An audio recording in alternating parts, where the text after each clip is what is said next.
కలిసిమెలిసి తిరుగుతాం, కలిసి కట్టుగా నడుస్తాం, ముచ్చట్లు జోరుగా చెప్తాం. కానీ పాలి పంచుకునే కాడ మాత్రం పట్లు పడతాం అన్నట్టే ఉంటుంది కొందరు అన్నదమ్ముళ్ళ వ్యవహారం. పెద్ద మనుషుల మాట అసలే వినరు, అసలు టైంలో కిరికిరి పెడుతుంటారు. ఇప్పుడు నేను ఈ ముచ్చట ఎందుకు చెప్తున్నానంటే షేయ్ పార్టీల కొంతమంది లీడర్లు అలిగిన అన్నదమ్ముళ్ళ తీరుగానే చేస్తుర్రట. ఇప్పుడు చూడురు మీరే. ఎలక్షన్లు వచ్చినాయంటే చాలు సీటు నాదంటే నాదని పార్టీలలో పంచాదులు చాలా అవుతుంటాయి. అందరేమో గాని చెయ్యి పార్టీలో ఇంకింత ఎక్కువనే అవుతుంటది గడబిడ. ఇట్లనే జూబ్లీ హిల్స్ లో బై ఎలక్షన్ వస్తుందని మంగళవారం లీడర్లతో మీటింగ్ పెట్టి మంత్రి పొన్నం సారు లోకల్ లీడర్కే టికెట్ ఇస్తామని చెప్పేటాలకు తతిమ లీడర్లు అంతా గరం అవుతున్నారట. ఇప్పుడు లోకల్ అంటే ఎట్లయితుంది? అయినా పార్టీ పెద్ద మనుషులు చెప్పాలే గాని మంత్రి సార్ ఎట్లా చెప్తాడు లోకల్ వాళ్ళకే ఇస్తామని అని కోపానికి వస్తున్నారట. గట్లయితే కేరళ రాష్ట్రంలో ఉన్న వాయనాడులో పోటీ చేసిన రాహుల్ సారు ప్రియాంక మేడం అక్కడనే పుట్టి పెరిగినరా, వాళ్ళు ఏమన్నా లోకలా?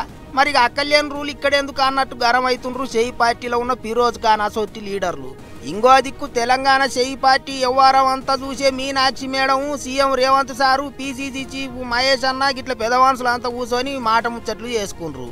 జూబ్లీ హిల్స్ బరిలో ఎవరిని నిలబెట్టాలనే దాని మీద గట్టిగా సోంచాయించిర్రాట. టికెట్ అజారుద్దీన్కి ఇస్తే మంచిగా ఉంటుందనే ఆలోచనలు కూడా నడిచినాయట. మరి ఏమవుతుందో ఏమో చూడాలి. ఇదిట్లుంటే అటు పాలకుర్తి షేయ్ పార్టీ లీడర్లు పంచాది మోపు చేసిండ్రు. ఎమ్మెల్యే యశస్విని మీద మరలబడ్డట్టు చేస్తాండ్రు. గాంధీ భవన్ కు పోయి షికాయతు చేయాలని కూడా చూస్తాండ్రట. ఇంకో పెద్ద ముచ్చట ఏంటిదంటే వచ్చే లోకల్ ఎలక్షన్లలో షేయ్ పార్టీకి పోటీగా రెబల్ లీడర్లను బరిలోకి దింపాలని కూడా చూస్తున్నారట. పంచాది సీఎం సార్ దగ్గర కూడా పోతుందా అంటున్నారు. పాలకుర్తిలో కూడా షానొద్దుల సందే నడుస్తుంది లాడాయి. ఇన్నొద్దులు నీవురు కప్పిన నిప్పులు ఎక్కున్న కిరికిరి ఇప్పుడు ఎలక్షన్ల మోక ఉన్నది కాబట్టి బయటకు వచ్చిందా అన్నట్టు. మరి ఏమవుతుందో చూడాలి.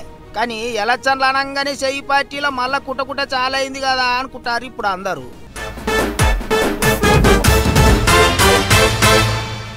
ఏపీ మందు సీసాల కేసు రోజుకో మలుపు తిరుగుతుంది. ఇప్పటికే కొంతమంది ఆఫీసర్లు జైలుకు పోయిర్రు, లీడర్ సాబులు జైలుకు పోయిర్రు. అంత పెద్ద కథనే అవుతుంది. కార్వాయి జోరుగా నడుస్తున్నది. ఒక్కో ముచ్చట అన్ని బయటికి వస్తున్నాయి. పెద్ద ముచ్చట ఏంటిదంటే ఇన్నొద్దులు గుట్టుగా దాచిపెట్టిన నోట్ల కట్టలు కూడా దొరికినాయి. అగ చూడుర్రి ఎన్నిగానం పైసలు దొరికినాయో. ఆగ చూడర్రే, కట్టలకు కట్టలు కరెన్సీ నోట్లు అట్ట పెట్టెలల్లో మట్టగా పేర్చి పెట్టిండ్రు. ఒకటి కాదు రెండు కాదు మొత్తం 12 పెట్టెలల్లో 11 కోట్ల రూపాయలు భద్రంగా దాచిపెట్టిండ్రాట. ఏపీ లిక్కర్ స్కాములు అరెస్ట్ అయిన వాళ్ళను గట్టిగా జాడిస్తే కలుగుల దాక్కున్న ఈ కట్టల పాములు బయటకు వచ్చినాయి. మందు సీసాల కేసులున్న వరుణ్ అనేట ఆయన ఆఫీసర్లకు చెప్పిండట ఈ నోట్ల కట్టల ముచ్చట. అయితే దందా ఏపీలో నడిచింది గాని పైసలు మాత్రం తెలంగాణలో దాచిపెట్టిండ్రు. శంషాబాద్ మండలం కాచారం వర్ధమాన్ కాలేజ్ కాడున్న ఓ ఫామ్ హౌస్ లా బియ్యం బత్తాల సాటుకు ఈ నోట్ల కట్టలు దాచిపెట్టిండ్రాట. ముచ్చట తెలిసిన వెంటనే ఏపీ ఆఫీసర్లు ఉరికిపోయి మొత్తం బయటికి తెచ్చిండ్రు. ఒకటేసారి 11 కోట్లు పట్టుబడేటాలకు పరిశాన్ అవుతుండ్రు ఇప్పుడు చాలా మంది. ఇన్నొద్దులు సిట్ ఆఫీసర్లే కార్వాయి చేసిండ్రు గాని ఇప్పుడు ఈడీ ఐటీ ఆఫీసర్లు కూడా రంగంలోకి దిగేటట్టే ఉన్నారని మాట్లాడుకుంటారు అందరూ. మందు సీసాల కేసుల A1 లెక్క ఉన్న రాజ్ కేసిరెడ్డి చెప్తేనే 2024 జూన్లో గా బియ్యం బత్తాల సాటుకు పైసలు దాచిపెట్టినరాట. ఇక దొరికిన నోట్ల కట్టలను ఏపీకి కొండపోయిన ఆఫీసర్లు గా వరుణ్ అనేట ఆయనను ఇంత గట్టిగా జాడిస్తే ఇంకెక్కడెక్కడ పైసలు దాచిండ్రనే ముచ్చట బయటకు వస్తుందా అంటున్నారు. అయితే పెద్ద ముచ్చట ఏంటిదంటే గా పట్టుబడ్డ 11 కోట్లతోని తనకి ఎసోంటి సంబంధం లేదంటున్నాడు రాజ్ కేసిరెడ్డి. ఉత్త పుణ్యానికే అందులు ఇరికిస్తున్నారని కోర్టుకి ఎక్కిండాట. ఏవైనా ఓ దిక్కు ప్యాన్ పార్టీ వాళ్ళు అసలు లిక్కర్ స్కామే కాలేదంటారు. మరి ఇక కానప్పుడు గిన్ని పైసలు ఎట్లా దొరికినాయో చెప్పాలి అంటున్నారు కూటమి పార్టీల లీడర్లు. అంతా చూస్తుంటే కేసు ఇంగింత పెద్దగా అయ్యేటట్టే ఉన్నది. ఇంగింత మంది కూడా అరెస్ట్ అవుతారా అంటున్నారు. ఏమవుతుందో మరిగా చూడాలి.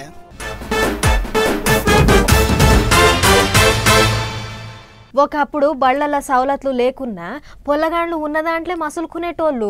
ఇప్పుడు రోజులు మారినాయి, కాలం మారింది, పాలన పరిపాలన అంతా దగ్గరకు వచ్చింది. ఏ చిన్న తక్లీబున్నా పొల్లగాండ్ల అయ్యవ్వలు కాదు, కుర్తుగా బళ్ళల్లో చదువుకునేటి పొల్లగాండ్లే చక్కగా ఆఫీసర్ల కడుకు ఉరుకుతూరు. పంతుళ్లకు ఎరికైతే కొడతారనేటి భయమే లేదు. మా తక్లీబులు తీరితే చాలు అన్నట్టే చేస్తుర్రు. అధికారుల కాడికి పోయి అలా తిప్పలేందో చెప్పుకుంటుర్రు. అగో అట్లనే ఇప్పుడు గీళ్ళు కూడా బల్లె పొల్లగాళ్ళంతా రోడ్లు పట్టుకొని ఉరుకుతున్నారు. చూస్తుంటే ఏదో పరుగు పందెం పోటీ ఉన్నట్టుంది కదా. ఉరుకురి తమ్మి ఉరుకురి ఫస్ట్ ప్రైజ్ మనకే రావాలి అనేరు. వాళ్ళు ఉరుకుతుంది పరుగు పందెంలో గెలిచేతందుకో ఫైజులు కొట్టేతందుకో కాదు. వాళ్ళ బల్లె ఉన్న తక్లీఫ్లు వాళ్ళకున్న తిప్పలు కలెక్టర్ సార్కు చెప్పుకునేతందుకు. అవు జోగులాంబ గద్వాల జిల్లా అలంపూర్లో ఉన్న గురుకులం మొగ పొల్లగాళ్ళ బల్లె చదువుకునేటోళ్ళు ఈ తమ్ముళ్ళంతా. పాపం వాళ్ళ హాస్టల్లో ఆయమన్న సౌలతే లేదట. పురుగులు పడ్డ బువ్వ పెడుతురట, నీళ్ల పులుసు పోస్తురట. తాగేతందుకు నీళ్ళన్న చక్కగున్నాయా అంటే అది లేదు. మళ్ళా పంతులకు మినరల్ వాటర్ పోస్తున్నారట, పొల్లగాళ్ళకు ఉప్పు నీళ్లు పోస్తున్నారట. అందుకనే వాళ్ళ గోడునంతా కలెక్టర్ సార్కు చెప్పుకునేతందుకు ఇగో ఇట్లా హాస్టల్ ఉండేటి తమ్ముళ్ళంతా రోడ్లు ఎక్కిరు అన్నట్టు. కలెక్టర్ సార్ దానికి పోయి చెప్పుకుంటేనన్నా హాస్టల్ ఉన్న తిప్పలు తప్పయేమోనని అలా ఆపోచన. మరి ఏం చేస్తారు వాళ్ళు మాత్రం గంత తిప్పలు అవుతుంటే. ఇక అట్లా ఉరుకుతుంటే కనిపెట్టిన పంతులు నడుమిట్లా అడ్డం తిరిగి ఆగబట్టినా అసలు ఇంటలేరు పొల్లగాళ్ళు. బరాబర్ పోయేదే కలెక్టర్ సార్కు మా గోడంతా చెప్పేదే అన్నట్టు మంకు పట్టు పట్టిరు తమ్ముళ్ళు. ఇప్పుడు ఇదే ముచ్చట మీద కారు పార్టీ వాళ్ళు కూడా మస్తు గరం అవుతున్నారు సర్కారుల మీదకి. పదవుల కోసం పాదయాత్రలు చేసుడు కాదు, పొల్లగాల పాదయాత్ర సంగతి ఏందో చూడురి అన్నట్టు పాత మంత్రి Harish Rao sir Twitter గుట్టే రాసుకొచ్చిండు government వాళ్ళకు సులుకులు తగిలేటట్టు. కానీ తమ్ముళ్ళ గోసే చిన్నగా లేదబ్బా. అయినా కాళ్ళన్ని నవ్వంగా ఎంత దూరం అని ఉరుకుతారు తమ్మి. ఇప్పటికైతే హాస్టల్కు పోయి చదువుకోరి మీ గోడంతా మేము కలెక్టర్ సార్ కెలికయ్యేటట్టు వార్తలు చెప్తున్నాం. గానీ ఇగో ఇన్నారు కదా కలెక్టర్ సారు, జర మీరే కాల గోడేందో ఓ పాలు అరుచుకోని మరి.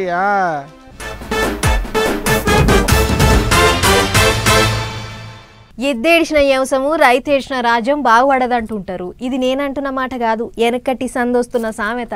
కానీ అంగట్ల అన్నీ ఉన్నా అల్లున్నోట్ల శని ఉన్నదన్నట్టు అన్నం పండించే రైతులకే కష్టాలన్నీ. దుక్కులు దున్నుకున్న కానుంచి పంట చేతికొచ్చేటి దాకా రెక్కలు ముక్కలు చేసుకుంటారు రైతులు. అన్నం పండించి పబ్లిక్ కింద బుక్కెడు బువ్వ పెట్టేటి ఇగరం చేస్తారు. అసొంటి రైతులకే ఇగో ఈసొంటి కష్టాలు. ఎక్కడి కష్టాలురా నాయన రైతులకు. యూరియా కొరకు రైతులు పడుతున్న కోసం అంతా ఇంత కాదు. ఏడ చూసినా మాకు యూరియా దొరుకుతలేదు అంటున్నారు రైతన్నలు. తెల్లారితాలకు వచ్చి లైన్లు కడుతున్నారు. చెప్పులు ఆధారం కారట్లు లైన్లలో పెడుతున్నారు. పొద్దంతా లైన్లలో నిలబడ్డా పడిగాపులు కాసినా బస్తాలు దొరుకుతాయా అంటే అది లేదు. మళ్ళా కాకల కొట్టి గద్దలకు పంచినట్టు రైతులకేమో పడిగాపులు, ప్రైవేటు దుకున పొల్లకేమో లాభాలు. అవు నల్గొండ జిల్లా చిట్యాల మండలంలో ఉన్న ఎలిమినేడు PSCS లో యూరియా బస్తాలు రైతులకు ఇవ్వకుండా ఏలే దందాలకు అమ్ముకుంటున్నాడ పనివంతులు. ఇది మేమంటున్న మాట కాదు. దొంగసాటుంగా నడుస్తున్న దందాను మాటుగాసి పట్టుకున్న అక్కడి పోలీసులు బయట పెట్టిన ముచ్చట. మొత్తం అడ్డగోలు దందానేనాట. మరి సెంటర్ వాళ్ళేమో రైతులకు సరిపోని యూరియాను పంపిస్తున్నాం అనబట్టిరి. రాష్ట్ర సర్కారు వాళ్ళేమో సెంటర్ వాళ్ళు సరిపోని యూరియాను పంపించట్లేదని దుయ్యబట్టిరి. తాలో తవుడో ఒక్క బస్తాన దొరుకుతేమోనని PSCS కు పోతే దగ్గరికి కూడా రాణిస్తలేరాయే. ఆళ్ళీళ్లు కొట్టుకోగా నడిమిట్లా ఆగమయ్యేది మాత్రం రైతులే. మరి ఏడికెంచి ఎంత యూరియా వస్తుందో ఎవరికి ఎంత ఇస్తుందో లెక్కే లేదు. కాకపోతే మేము సరిపోని పంపిస్తున్నామంటే మేము సరిపోని ఇస్తున్నాం అనబట్టి ఇద్దరు ఆళ్ళీళ్లు కొట్టుకుంటుంటే చిట్యాలలో ఇగో ఈ పరిస్థితి. సరే ప్రైవేట్లనన్నా తెచ్చుకుందామని పోతే ఏరే పురుగుల మందులు కొట్టినా యూరియా బస్తాలు ఇస్తామని లెంకలు పెట్టబట్టే అక్కర్లేని మందులు తీసుకొచ్చుకొని మేమేం చేసుకోవాలనేది రైతన్నలు అంటున్నమాట. దేశంలో బగ్గ పంటలు పండించేటి రైతుల్ని గిట్ల గోసపెట్టుడు మీకే మంచిది కాదు సార్లు. మీరు ఏమన్నా చేసుకోరు కానీ ఈ రైతుల గోస ఏందో చూసి కళ్ళకు సరిపోని పిండి కట్టలు ఇచ్చేటి ఇగ్రం చేయాలి జరా.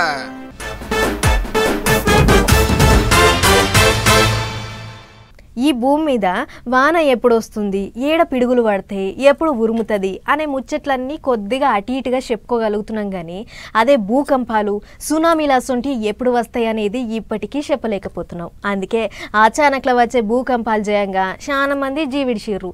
అగో అసొంటి ముచ్చట్లు తెలుసుకోవాలి, దేశాన్ని మరింత ముంగటికి కొంచపోవాలి అని ఇంకో రాకెట్ మొగుల మీదకి పంపిర్రు.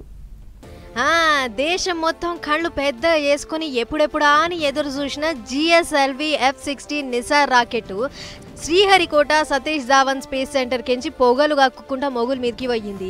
ఇస్రో ఇంకా నాసా ఇద్దరు పదురుకొని చేసిన ప్రయోగం ఇది. అంటే ఈ ప్రయోగం కోసం ఇస్రో కొన్ని ఇకమతులు చేస్తే నాసా ఇంకొన్ని చేసింది అన్నట్లు. అట్లా బుధారం పొద్దుక మొగుల మీదకి పోయిన ఈ రాకెట్ తోని భూమి మీద ఏమేమి అపాయాలు అవుతున్నాయో తెలుసుకునే ఇకమత్ చేస్తుర్రు శాస్త్రవేత్తలు. అంటే రాకెట్ మీదికి పోయి భూమి మీద అడవులు కాలిపోవుడు, కొండ చర్యలు ఇరిగిపడుడు, మంచు కొండలు కరిగిపోవుడే కాకుండా కొండలు గుట్టలు పంటలు సముద్రాలు భూకంపాలు గిట్ల ఒక్కటేంది భూమి మీద అయ్యే పెద్ద పెద్ద ఆపతులను కళ్లకు గట్టినట్లు చూపిస్తుందట. అందుకే 12,500 కోట్ల రూపాయల ఖర్చు పెట్టి మరీ ఈ ఇకమత్ చేస్తుర్రు. అంతేకాదు దునియాల మోగుల మీద ప్రయోగాలు చేసుట్ల బాగా పేరుకెక్కిన ఇండియా ఇంకా అమెరికా అసొంటి పెద్ద పెద్ద దేశాలు పొత్తువడి చేస్తున్న అవ్వల్దార్ శాటిలైట్ ప్రయోగం కాబట్టి ఇప్పుడు దునియా అంతా మన దిక్కే చూస్తుంది. మొత్తానికి పైకి పంపిన ఈ రాకెట్ 12 రోజులకోసారి భూమిని మొత్తం జల్లడబడుతుందట.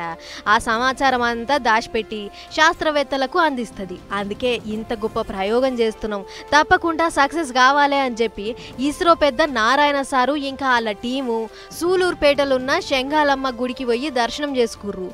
ఏదేమైనా దునియాల ఇండియా మరో విజయకేతనం ఎగిరేయబోతుంది అని అనుకుంటుర్రు ఈ ముచ్చట చూసిన పట్నంలో ఆషాఢ మాసం బోనాలు వడిచినాయి. ఇక ఇప్పుడు ఊళ్ళల్లో సాలైనాయి. నెలల దాకా పల్లెలల్లో వారానికో కాడ అయితేనే ఉంటుంది బోనాల పండుగ.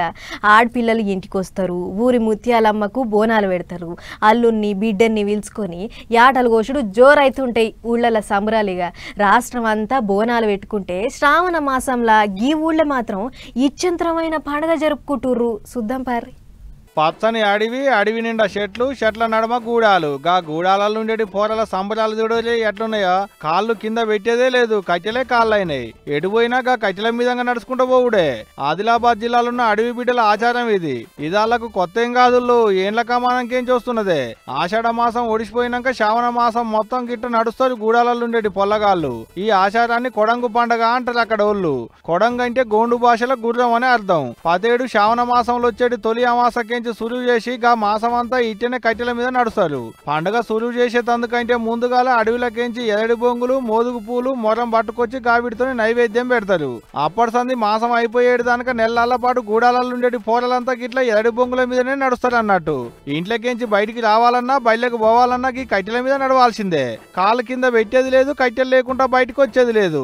గిట్ల నడుచుకుంటా వాళ్ళ ఆరాధ్య దైవం జాగే మాతరి అమ్మవారికి పూజలు చేస్తే మంచి జరుగుద్దని అక్కడ వాళ్ళ నమ్మకం. ఈ కోడంగ అనే పండుగ మేము ఆషాఢ అమావాస్యం నుంచి పొలాల అమావాస్య వరకు జరుపుకోవడం జరుగుతుంది. మరి ఈ చిన్న చిన్న వ్యాధులు కానీ సోకడం కానీ పాములు కానీ తేళ్లు కానీ వీటి వల్ల ప్రమాదాలు ఎక్కువగా ఉంటాయి. కనుక ఈ వ్యవసాయ క్షేత్రాల్లో వెళ్ళడానికి కూడా మా పిల్లలందరూ మా పెద్దవాళ్ళు కూడా అందరూ వాటిపైన బొంగుకర్లపైన నడిచి వ్యవసాయ క్షేత్రాల్లో వెళ్ళి పనులు చేసుకోవడం జరుగుతుంది.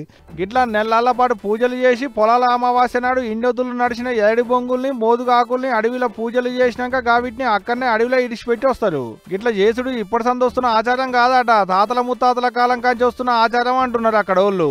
ఏదేమైనా ఆదివాసీల ఆచారాలు పండుగలే అలాగుంటాయి అబ్బా.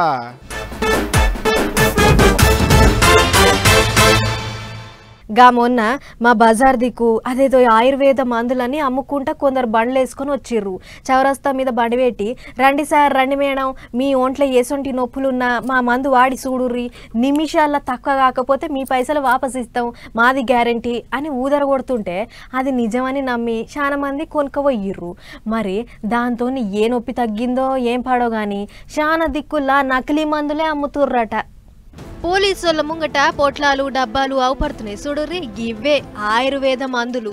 అక్క ఏ మందులు కావచ్చు మనం కూడా వాడాలి అని అప్పుడే ఆత్ర పడకుర్రి. అసలు ముచ్చటింటే షిషి అంటారు. హావ్ ఇవి నకిలీ మందులు, అది కూడా ఏ చదువు శాస్త్రం తెలవనోడు తయారు చేసినాయి. కర్ణాటకకేంచి వచ్చిన కుమార్ బాబా అనే టోడు లేపిన దొంగ దందానట గిది. ఆదిలాబాద్ పట్టణంలో సాయి ఆయుర్వేదిక్ మందుల దుకాణం పేరుతోని ఓ షటర్ లేపి చేతి కింద ఓ 8 మందిని పెట్టుకుండట. అంటే ఆయన పెద్ద డాక్టరు, కడమోళ్ళంతా కాంపౌండర్లు అన్నట్టు. ఇక కాంపౌండర్లంతా పెద్ద పెద్ద దాఖాల కాడ అడ్డలేసి ఎవళ్ళైతే షానొద్దుల సంది జబ్బు పడ్డారో వాళ్ళను బుటలేసుకుంటారు. మాటలతోని మత్పరిచి మా తాన నుంచి ఆయుర్వేద డాక్టర్ ఉండు రాన్రి మీ రోగం ఒకటే దెబ్బకు పోతుందని తీసుకొస్తుర్రు. ఆడికి రాగానే 100 రూపాయలు కూడా ఇలువ చేయని నకిలీ మందులను 5-10 వేల కంటగడుతుర్రు. మరి వచ్చిన బాధితులు వీళ్ళ దొంగ మాటలు ఎట్లా నమ్ముతుర్రో ఆదిలాబాద్ ఎస్పీ అఖిల్ మహాజన్ సార్ చెప్పుకొస్తుండు. ఇందాం పారి. అక్యూజ్డ్ వాళ్ళు ఏం చేశారు అంటే హాస్పిటల్ చుట్టుపక్కల ఒక చిన్న షెడ్లో లేకపోతే రూమ్ రెంట్లో తీసుకొని మన ఒక ఆయుర్వేదిక్ హాస్పిటల్ ఉంది, మీకు మంచిగా చేపేస్తాము, వీలై 8-9 మెంబర్స్లో ఒకరిద్దరు మంచి అయిన వాళ్ళలాగా యాక్ట్ చేసి దట్ మనం కూడా ఇది ఆయుర్వేదిక్ మెడిసిన్స్ వాడుకున్నాము, ఇప్పుడు మనం మంచి అయ్యాము, అని బొంకుకుంటా సిద్దిపేటల ఒకలి తాను నుంచి 7 లక్షలు గుంజిర్రట బద్మాషిగాళ్ళు. అయితే 1 టౌన్లో 16, 2 టౌన్లో 1, మావల 2 కేసులు వచ్చుడుతోని పోలీసోళ్ళు రంగంలోకి దిగిర్రు. ఇగేముంది 6 బైకులు, 15 ఫోన్లు, నకిలీ మందులు, 10,000 నగదు పట్టేసి బ్యాంకులున్న పైకాన్ని కూడా సీజ్ చేసిర్రట. 8 మందిని అరెస్ట్ చేసి పెద్ద డాక్టర్ కుమార్ గాని కోసం ఎంకలాడుతుర్రు. మరి చూసిరు కదా పబ్లిక్, ఇసొంటి నకిలీగాళ్ళు ఏడవడతాడ మోపేర్రు. తక్కువ ఖర్చుతోని ఓడిపోవాలి అని ఇసొంటి దొంగలను నమ్మకుర్రి, సుస్థి చేస్తే ఏదైనా మంచి దాఖనా గొర్రి అని హెచ్చరిక చేస్తుర్రు పోలీసోళ్ళు.